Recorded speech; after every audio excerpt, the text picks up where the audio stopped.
Between the Thames and the Tiber, The Further Adventures of Sherlock Holmes in Britain and the Italian Peninsula, by Ted Riccardi, narrated by Simon Prebble. Preface. The reader of my chronicles of Sherlock Holmes will have noticed inevitably that I've employed only the greatest reticence when writing of myself.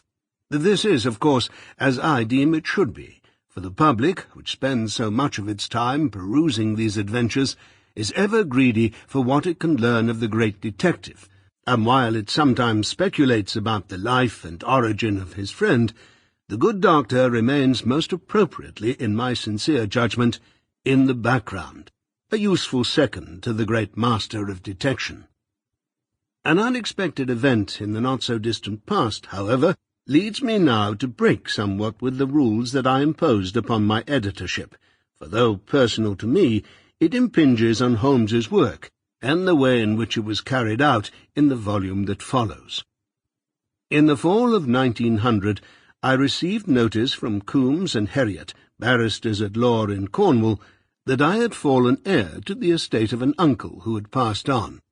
I was most surprised by this news. As the reader may recall, I had considered myself alone in this world as far as the family was concerned, and had little inkling that I had a surviving uncle.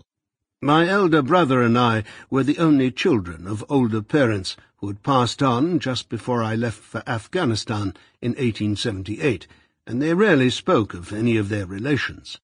My brother died in sad circumstances in Manchester. Regrettably, I had not seen him in many years. In subsequent talks with the executors, I learned that a Mr. Peter Tompkins of Cornwall was indeed my mother's younger brother, and that except for me he had no living issue. Mr. Tompkins, I was informed, had spent his declining years in Italy, in Rome to be precise, where he had lived quietly but lavishly before a stroke had paralyzed him. He never recovered, and his final demise came as no surprise to his doctors. I found myself suddenly the fortunate beneficiary of this gentleman, one who had been a successful tea-planter in Assam and an indigo merchant in Bihar, whose private fortune thus accumulated would suffice to support me in ease for the rest of my life.